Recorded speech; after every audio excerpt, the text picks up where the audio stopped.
بھائی اس طرح سے آمدن جائز نہیں ہے کیونکہ یہ گوگل کے لا کے خلاف ہے. یہ مصنوعی کلک ہے اشتہارات پہ. جائز ہے کالر والی قمیض یا 2 پیس سوٹ پہننا بھی جائز ہے, کوئی حرج نہیں ہے. بہتر ہے کہ آپ شلوار قمیض پہنیں جو اپنا قومی لباس ہے, اور مسلمانوں کا لباس ہمیشہ سے ڈھیلا ڈھالا رہا ہے, تو بہتر یہی ہے کہ اپنے لباس کو ترجیح دینی چاہیے. لیکن بہرحال یہ بھی جائز ہے, اور قمیض اگر کالر والی ہو تو وہ تو ویسے ہی جائز ہے. بالٹی میں ناپاک کپڑا کیسے دھوئیں؟ ناپاک ہوں اور انہیں بالٹی میں ڈال کر پانی کھلا چھوڑ دیا جائے اور پانی بھر کر بہنے لگ جائے تو کیا اس سے کپڑے پاک ہو جائیں گے؟ نیز پاک کپڑا اگر خشک ہو اور وہ بدن یا کپڑے پر لگ جائے تو کیا حکم ہے؟ بھائی کپڑے اگر ناپاک ہوں تو سب سے پہلے تو ان میں جو ظاہری نجاست لگی ہوئی ہے اس کو دھونا لازم ہے. اس نجاست کا اثر جو ہے نا, آپ اس کو رگڑیں تاکہ جیسے خون کا دھبا ہے یا کوئی اور گندگی لگی ہے تو اس اثر کو دور کریں. آپ نے 3 دفعہ اچھی طرح رگڑ کے دھو دیا اس کو, اس کے بعد بھی اگر وہ دھبا نہیں جا رہا تو وہ معاف ہے. لیکن آپ کم سے کم اس کو نلکے کے نیچے 3 دفعہ پانی گزار کر, اور ہر دفعہ میں رگڑنا بھی ہے تاکہ وہ گندگی اچھی طرح سے وہاں سے دور ہو جائے.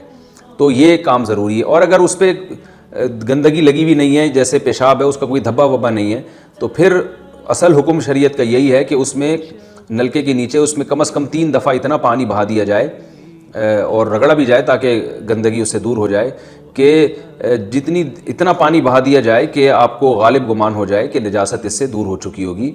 یعنی نلکے کے نیچے جب آپ بہتا ہوا پانی ہوتا ہے نا, تو جتنی دیر میں 3 دفعہ پانی بہانے میں جتنا پانی خرچ ہوتا ہے, یعنی 3 دفعہ کسی برتن میں اس کو ڈبوئیں گے آپ اس کپڑے کو تو پانی میں ڈوب جائے وہ برتن, تو اتنا پانی نلکے کے نیچے بہہ جائے وہ.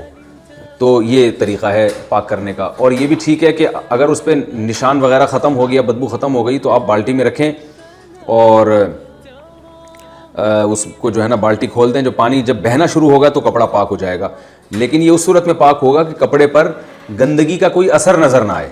مثلاً کپڑے پر پیشاب لگ گیا, آپ نے کپڑا بالٹی میں ڈالا اور نلکا کھول دیا اور پانی بہنا شروع ہو گیا, تو جب اتنا پانی بہہ جائے جتنی دیر میں 3 دفعہ کپڑے کو پانی میں ڈبونے سے جو پانی بہتا ہے, اتنا پانی بہہ جائے, جو 2-4 منٹ میں 1 منٹ میں بھی انشاءاللہ بہہ جائے گا, تو وہ کپڑا پاک سمجھا جائے گا. لیکن اگر اس میں بدبو آ رہی ہے یا نجاست کا اثر نظر آ رہا ہے تو پھر پاک نہیں ہوگا. اور یہ جو یعنی یہ مسئلہ ہو گیا پیچیدہ, تو آپ کو میں آسان انداز میں, کیونکہ اس میں لوگ وہمی بن جاتے ہیں, آسان انداز میں آپ کو کپڑا پاک کرنے کا طریقہ بتا دیتا ہوں. کہیں بھی کپڑے پہ کوئی نجاست لگی ہے, کوئی ایسی نجاست لگی ہے جس کا کوئی جسم ہے, تو آپ نلکے کے نیچے رکھ کے اس کو رگڑ کے دور کریں اس کو, گندگی کو, اور پھر احتیاطاً آخر میں ایک ٹب یا بالٹی میں وہ سارے کپڑے ڈال دیں. جب پانی بہنا شروع ہو جائے گا, تھوڑی سی دیر بھی پانی بہنے دیں گے تو وہ سارے کپڑے پاک ہو جائیں گے. اور دوسرا مسئلہ جو آپ نے پوچھا ہے, ناپاک کپڑا اگر خشک ہو اور بدن یا کپڑے پر لگ جائے تو کیا ہوگا؟ کچھ بھی نہیں ہوگا. اگر ناپاک کپڑا خشک ہے نا, تو چونکہ بدن پہ لگنے سے وہ نجاست وہاں منتقل نہیں ہوتی, اس لیے بدن ناپاک نہیں ہوگا. لیکن اگر وہ ٹرانسفر ہو رہی ہے وہاں پہ, اس کی بو یا اثر نظر آ رہا ہے, تو پھر وہ جسم بھی ناپاک ہو جائے گا.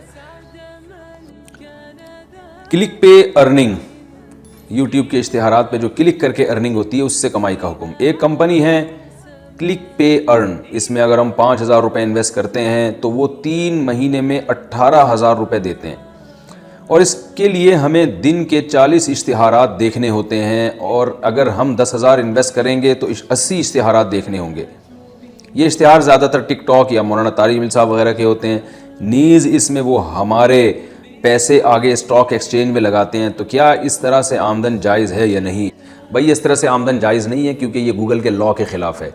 یہ مصنوعی کلک ہے, اشتہارات پہ کسی بندے کو بٹھا دیا جائے اور کلک کرتے رہو, تو یہ ایک قسم کا دھوکہ ہے. اس کی ڈیٹیل میں انشاءاللہ پھر تفصیل سے کسی وقت میں بتاؤں گا.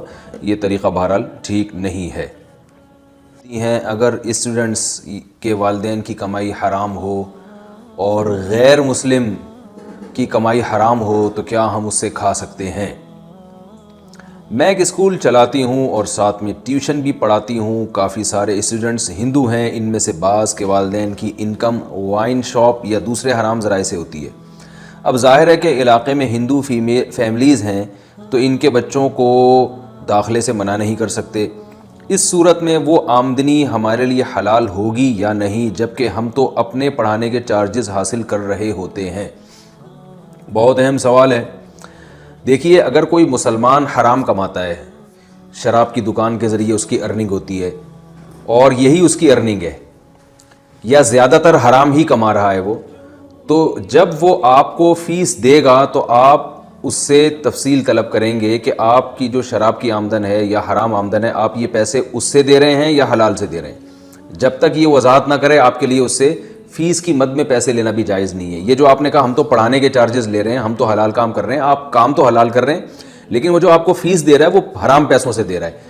تو خود سے کسی کے بارے میں تجسس نہ کریں کہ کوئی آپ کو فیس دے رہا ہے تو خود سے پوچھیں حلال سے دے رہا ہے کہ حرام سے دے رہا ہے، حلال کماتے ہو کہ حرام کماتے ہو۔ ہمیں شریعت نے تجسس کی اجازت نہیں دی ہے، لیکن پہلے سے اگر کسی مسلمان کے بارے میں آپ کو علم ہے کہ یہ زیادہ تر حرام کماتا ہے یا مکمل حرام کماتا ہے، تو پھر آپ اس سے یہ کہیں گے کہ مجھے حلال سے فیس دیا کرو۔ اگر وہ کہتا ہے کہ حلال سے دے رہا ہوں اور آپ کا خیال ہے کہ سچ بول رہا ہے، تو آپ اس کو حلال ہی سمجھیں گے۔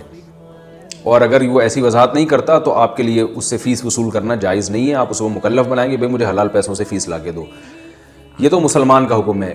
جو غیر مسلم بچوں کو آپ ٹیوشن پڑھا رہی ہیں، ان کے والدین کی آمدن شراب سے ہوتی ہے، تو چونکہ شراب غیر مسلموں کے ہاں حلال ہے، مسلمانوں کے ہاں تو حرام ہے، تو اس لیے فقہاء نے بیان کیا ہے کہ جو غیر مسلموں کے ہاں جو چیز حرام ہوگی حلال ہوگی اور اس کو حلال سمجھ کے کر رہے ہوں گے، تو وہ ان کے لیے آخرت میں تو اس پہ سزا ملے گی ان کو، لیکن دنیا میں اس پہ حلال ہی کے حکام جاری ہوں گے۔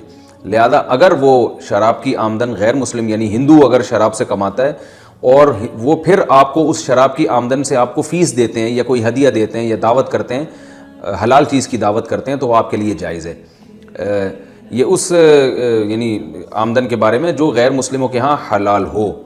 لیکن اگر کوئی ایسی آمدن ہے جس کو غیر مسلم خود بھی حرام سمجھتے ہیں، جیسے لوٹ کھسوٹ کا مال، وہ تو سب کے نزدیک حرام ہے، تو اس سے وہ اگر فیس دے گا تو وہ بھی حرام ہو جائے گی۔ تو خلاصہ کلام کا یہ نکلا کہ اگر کوئی حرام آمدن سے آپ کی فیس ادا کرتا ہے یا مکان کا کرایہ دیتا ہے تو وہ آپ کے لیے اس کے لیے بھی حرام ہے، آپ کے لیے بھی حرام ہے۔